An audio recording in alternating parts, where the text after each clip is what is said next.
नारायण नारायण नारायण महादेव। एक तो ये मकर संक्रांति का विचार जो है कई बार सामने आता है कि जी हम तो 14 जनवरी को ही मनाते आए हैं, तो ये 15 जनवरी, 14 जनवरी, ये समझने जैसी बात है कि इसमें जनवरी या फरवरी का कुछ नहीं है। मकर संक्रांति जो है वो सूर्य का मकर राशि में प्रवेश करने पर ही मनाया जाएगा। बहुत ही स्पष्ट बात है। तो है तो बड़ी साधारण सी बात, इससे साधारण बात और क्या होगी। लेकिन फिर भी कई बार साधारण बात भी हमारे जो युवा वर्ग है या कोई अंग्रेजियत की तरफ ज्यादा बढ़े हुए लोग हैं वो समझ नहीं पाते कि संक्रांति का मतलब क्या है। संक्रमण, संक्रांति क्या है ये, तो थोड़ा विद्वानों के लिए इसकी व्युत्पत्ति देख लेते हैं। क्रम धातु में 3 प्रत्यय और सम उपसर्ग है, तब ये संक्रांति बनता है। स्त्रीलिंग शब्द है, संक्रांति जो है स्त्रीलिंग शब्द है। संक्रांति का मतलब है पार करना, हटना, प्रवेश करना। अर्थात यहाँ एक राशि से दूसरी राशि में प्रवेश करने को बताया जा रहा है। राशियों से जो सूर्य हमारा अभी मकर राशि में जो प्रवेश कर रहा है उस प्रवेश की बात हो रही है ये। तो 8:43 पर 14 तारीख को रात को ये प्रवेश है इसका। तो उदया तिथि मानते हैं तो फिर 14 तारीख को नहीं मने मकर संक्रांति, फिर उदय तिथि तो फिर 15 तारीख को ही बनेगी, 15 जनवरी को। तो इस प्रकार का विचार रखा जाएगा कि 15 तारीख को ही सूर्य देखेगी तिथि। मकर राशि में जो प्रवेश है वो सूर्योदय अभी हो तो 8:43 पे प्रवेश हो गया तो मकर में, तो फिर प्रवेश होने से भी 8:43 से हो जाने से जो आज 8:43 पे हो रहा है, लेकिन उदया तिथि के हिसाब से निर्णय लेंगे तो फिर वो 15 तारीख को बन जाएगा। एक तो ये समझना चाहिए कि ये राशियों में तो प्रवेश एक राशि से दूसरी राशि में सूर्य का होता ही रहता है। मकर है तो मकर से आगे बाकी की राशियों में प्रवेश होता चला जाएगा। तो संक्रांति तो है ही, लेकिन ये मकर संक्रांति विशेष मानी जाने का कारण ये है कि देवताओं का दिन शुरू हो रहा है और उत्तरायण है। और उत्तरायण के लिए भीष्म ने कितना इंतजार किया देखो। अभी लोग कहते हैं कि ये किसी की निंदा करना हमारा तात्पर्य नहीं है, लेकिन जब कोई अपनी सनातन संस्कृति पे गर्व नहीं करता या उसको सनातन संस्कृति का, हमारी ये जो पौराणिक वैदिक जो हमारी मान्यताएं हैं, जो शास्त्र हमारा वर्णित कर रहा है, उसको जब कोई नहीं समझता तो कहना पड़ जाता है। हमें किसी की निंदा की दृष्टि नहीं है। आप ये समझिए कि यीशु यीशु कहते हैं कि भाई कील पे टंगे रहे और इतना बलिदान हुआ उनको, अरे वो तो मजबूरी में टंग गए। हमारे तो भीष्म पितामह ने स्वेच्छा से, अपनी इच्छा से मृत्यु को अपने हिसाब से बुलाया, उत्तरायण का इंतजार किया। तो 6 महीने तक देखो बाण पर कितने, वहां तो 1 2 4 6 कीले थी, यहाँ तो इतने सारे बाण थे। तो अब आप ही बताओ, भीष्म पितामह की कोटि के भी नहीं हो सकते। तो पूरा संप्रदाय चल पड़ा, ईसाई संप्रदाय, लेकिन ये तो हमारे भीष्म पितामह की कोटि के भी नहीं है यीशु। लेकिन आजकल तो लोगों को समझ ही नहीं आती, उनको पता ही नहीं। हमारे तो पता नहीं कैसे कैसे धर्म के प्रति सजग धुरंधर लोग हमारी संस्कृति में हो गए।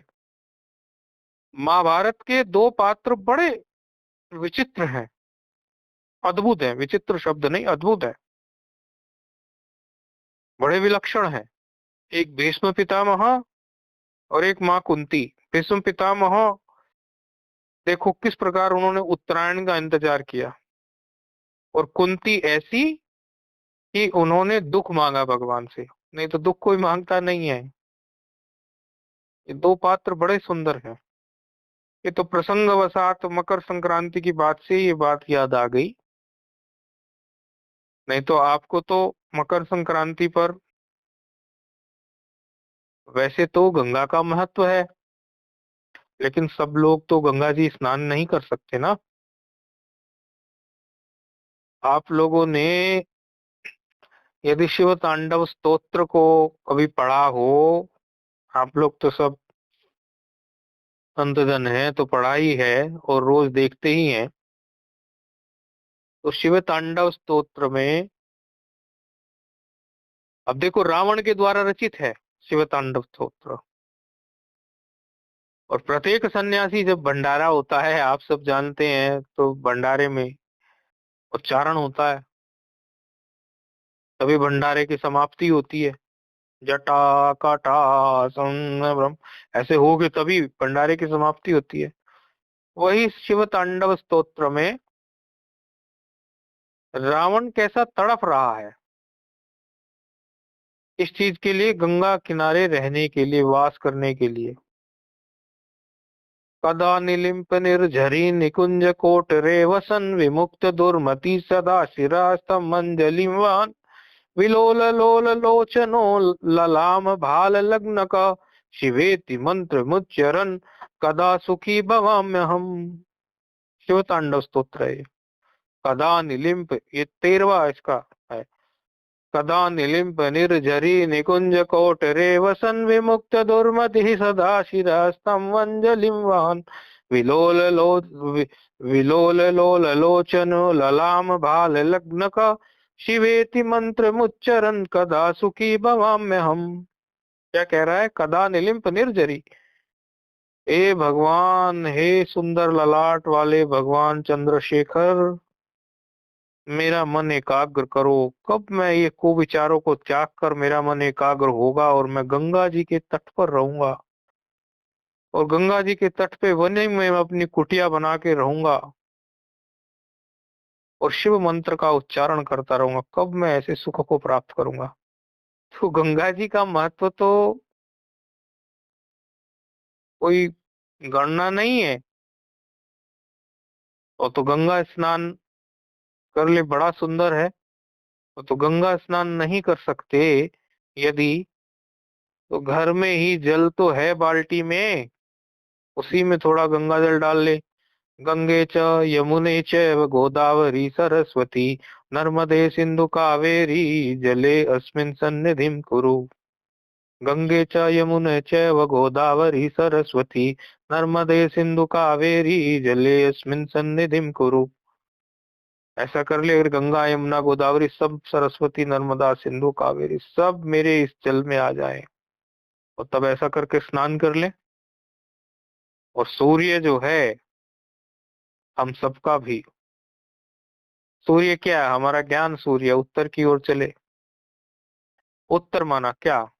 उत्तर का मतलब आगे की तरफ चलना, जो है उससे और आगे की तरफ चलना। उत्तर ऐसे ही होता है ना, उत्तर उत्तर उत्तर उत्तर, उत्तर मतलब और आगे और आगे और आगे। ऐसे हम सबका चले, ऐसा हमारे अंदर प्रकाश हो कि 2023 का उत्तरायण जो है हमारे लिए ऐसा सिद्ध हो जाए कि सूर्य जो है हमारा उत्तर की ओर चले। ऐसा ना हो कि पूर्व की भांति हम ऐसे ही रहें। अपने संकल्पों को नवीन करो। जो संकल्प आपने किए थे जीवन में उन्नति को लेकर, उन्हीं संकल्पों को आप नवीन करो। ये मकर राशि का प्रवेश विशेष है, वरना मिथुन कन्या धनु मीन इन सब राशियों में भी सूर्य का प्रवेश होता ही है, तो सारी राशियों में ही प्रवेश होता है, लेकिन ये मकर में जो प्रवेश है सूर्य का, ये हमारे लिए विशेष हो जाए, ऐसा हमारे जीवन में कुछ हो जाए, ऐसा हम उत्तरोत्तर अपने ज्ञान की ओर चल पड़े। अपना ही ज्ञान करना है, किसी और का ज्ञान नहीं करना है। तुम ही से है, तुम ही में है, तुम ही से है, तुम ही में है, बाहर कुछ नहीं है। अंदर बाहर सब एक है, स्वीकारते हैं, लेकिन तुम ही से है और तुम ही में है। तो बाहर से, क्योंकि बाहर जो भी आप देखने जाएंगे, वो पहले तुम्हारी अस्तित्व तो उपलब्ध थे, पहले तुम अपने आप हो तो बाहर कुछ है, यदि तुम नहीं हो तो बाहर क्या है। इसीलिए अपने आत्मबल को जगाकर यही विचार करो कि सूर्य जिस प्रकार अभी उत्तर की दिशा में चल पड़ा है, उत्तर की तरफ चल पड़ा है, इसी तरह हमारा ज्ञान भी उत्तर उत्तर और बढ़े, कम ना पड़े। कम कब पड़ता है? कम तब पड़ता है जब हम स्वविवेक की हानि कर बैठते हैं। अर्थात जितना हमने जाना, जितना हमने सुना, जितना हमने समझा, जब हम उतने की ही कदर नहीं करते, तो आगे तो हमें ज्ञान क्या प्राप्त होगा। एक बार रामसुखदास जी महाराज रहते थे ऋषिकेश में, स्वर्ग आश्रम में। वहां पर कोई भक्त उनसे मिलने आया। वो बोला कि मुझे उनसे मिलना है। उस समय रामसुखदास जी महाराज कुटिया में थे नहीं थे। और वहां दूसरे एक संत थे, बड़े अच्छे संत थे, सूरदास थे, बड़े ही अच्छे संत थे। उस समय वो उपलब्ध थे। तो बोले किनसे मिलना है? बोले रामसुखदास जी महाराज से। बोले बोलो क्या बात है? बोले हम सत्संग करने आए हैं, आप ही सत्संग सुना दीजिए। बोले सुनोगे? कि हाँ महाराज सुनेंगे। बोले मानोगे भी? बोले हाँ महाराज मानेंगे। पक्की बात है? बोले हाँ पक्की बात है। तो जितना आज तक तुमने सुना है, जितना आज तक समझा है, और तुम्हारी दृष्टि में जितना सही है, श्रेष्ठ है, इतना विवेक तो तुम्हें हो ही गया होगा कि ये सत्य है, ये असत्य है। ये अनुभव मुझे ऐसा है कि यहाँ से दुख प्राप्त हुआ, यहाँ से सुख प्राप्त हुआ। अवश्य तुम्हारे जीवन में कोई ना कोई ऐसी घटनाएं घटी होंगी जिनमें तुम्हें कभी न कभी ये विवेक हुआ होगा कि ये मेरी दिनचर्या की घटनाओं से मुझे दुख प्राप्त हुआ और इनसे मुझे सुख प्राप्त हुआ। ये स्वविवेक जो तुम्हारा है, बस इसकी कदर करना जाओ। यही सत्संग है, इसको साधारण मत समझना, और यही सत्संग है तुम्हारा।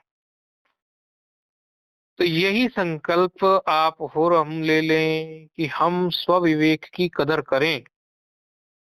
यदि हम स्वविवेक की कदर भी कर ले, हमें बहुत ज्यादा कुछ साधन करने की आवश्यकता नहीं है। तीन अवस्थाएं, जागृत, स्वप्न, सुषुप्ति, और चौथी तुरिया। तो जागृत में जो आपको अनुभव हो रहे हैं, उनमें आपको खट्टे, मीठे, दुखद, सुखद, इन सभी अनुभवों से आप स्वविवेक ही जगा लें, तो बहुत बड़ा काम नहीं है, बहुत लंबा चौड़ा आपको करने की जरूरत नहीं है। लेकिन प्राय क्या होता है, हम साधन खोजते रहते हैं, लेकिन साधन करते नहीं है। साधन नहीं करेंगे तो साध्य कैसे मिलेगा? साधन से हम पीछा छुड़ा लेते हैं, पूछते रहते हैं नए नए साधन, नए नए साधन, लेकिन आज तक जो साधन हमें स्वयं पता है, क्या हमने उन साधनों को पूरा कर लिया? कई बार कई लोग मिलते हैं, कहते हैं हमें कोई साधन बताइए, साधन बताइए। जो साधन आपको आज तक मिले हुए हैं, क्या आपने वो सभी साधन कर लिए? क्या उन साधनों पर आपने बार बार करके ये विचार कर लिया कि ये साधन मेरे पूर्ण हुए कि नहीं हुए? तो प्राय देखने में आएगा कुछ ना कुछ, कहीं ना कहीं कुछ ना कुछ बच ही गया होगा। इसीलिए अपने संकल्पों को पुनर्जीवित करें, अपने संकल्पों को नवीन करें। हम्म जो पुरानापन आ गया उनमें, फिर से उन्हीं संकल्पों को नया करें। क्योंकि नए नए संकल्प आप करोगे, ये एक बात है, लेकिन आपने जो पूर्व में संकल्प किए हुए हैं, उन संकल्पों को ही यदि आप नवीन करें, उन्हीं संकल्पों को फिर से करें, उन्हीं संकल्पों को कर करके आप उन पर चलने का सोचें, तो अवश्य ही बेड़ा पार तो हो ही जाएगा। ऐसा सुंदर काल है कि भीष्म पितामह ने महीनों बाणों की सैया पर बिता दिए, और उसके बाद उन्होंने ये काल चुना है, तो साधारण नहीं है ना। देवताओं का दिन है ना, प्रभात है ना, ये देवताओं का प्रभात है। वो सभी तरह से ये बड़ा शुभ मंगलकारी समय है। यदि कुछ अभी तक संकल्प जीवन में नहीं कर सके तो अभी कर लो, और यदि संकल्प जो किए हुए हैं उस पे नहीं चल पाए तो फिर से सुबह उठो, स्नान करो। पवित्र नदियों के जल में कुछ विशेष तो करना नहीं है, एक बाल्टी जल ले लो, उसमें गंगा जल छोड़ो तो छोड़ो, नहीं तो गंगे च यमुने चैव गोदावरी सरस्वती नर्मदे सिंधु कावेरी जले अस्मिन सन्निधिम कुरु। अब हमें पता नहीं है आप तक ये हमारा ऑडियो कब पहुंचेगा, हमें बिल्कुल नहीं पता है। हमने बात कह दी, देर सवेर आप तक पहुंच जाएगा। यदि आप तक ये तब पहुंचे, क्योंकि ये ऑडियो अपलोड करने का जिम्मेदारी हमारा तो है नहीं, ये तो ये बैठे हुए हैं सुनने वाले सुनते हैं, जिसे करना होता है कर देता है अपलोड। लेकिन ये जब भी आपको सुनने को मिले, आप ये समझ लो कि पवित्र नदियों का स्नान आप कर सकते हैं और संकल्प ले सकते हैं। यदि एक आध दिन ये लेट भी आपको सुनने को मिला, तो अपने संकल्प को पुनर्जीवित करें और पुनः शक्ति से, हाँ, सख्ती और शक्ति, हम्म, सख्ती, सखत हो जाएंगे अपने जीवन में, और शक्ति से उठ चले। अरे, ऋषियों के आशीर्वाद आपके सर पे, बिल्कुल उनका हाथ है। हाँ, इतने सारे ऋषि परंपरा में हम हैं, और आप सब जो हैं वो गुरुमुख हैं, जो सामने बैठे वो भी गुरुमुख हैं, और जिन तक ये पहुंचेगा वो भी गुरुमुख हैं। और यदि कोई गुरुमुख नहीं है तो गुरुमुख हो जाएगा, उसमें क्या है। भगवान सबके गुरु में गुरु है, वंदे कृष्णम जगत गुरु। भगवान सबके गुरु, घबराने की बात नहीं है। उठ चलो, आगे बढ़ो। हाँ, भगवान आपकी सबकी हमारी मदद करेंगे, हाँ, आनंद से। अब उस उत्तरायण में जैसे सूर्य मकर राशि में प्रवेश किया है, बेटे के घर पे आए हैं सूर्य अभी शनि के, तो माँ बाप, बेटा और बाप साथ साथ रहेंगे। सूर्य के बेटे है ना शनि, बेटे के घर पे आए हैं, तो बिल्कुल पुनः उत्साह से चले चलो। ओम सहनावतु, सहनौ भुनक्तु, सह वीर्यं करवावहै, तेजस्विनामधीतमस्तु मा विद्विषावहै। ओम शांति शांति शांति। ओम पूर्णमदः पूर्णमिदं पूर्णात् पूर्णमुदच्यते, पूर्णस्य पूर्णमादाय पूर्णमेवावशिष्यते। ओम शांति शांति शांति।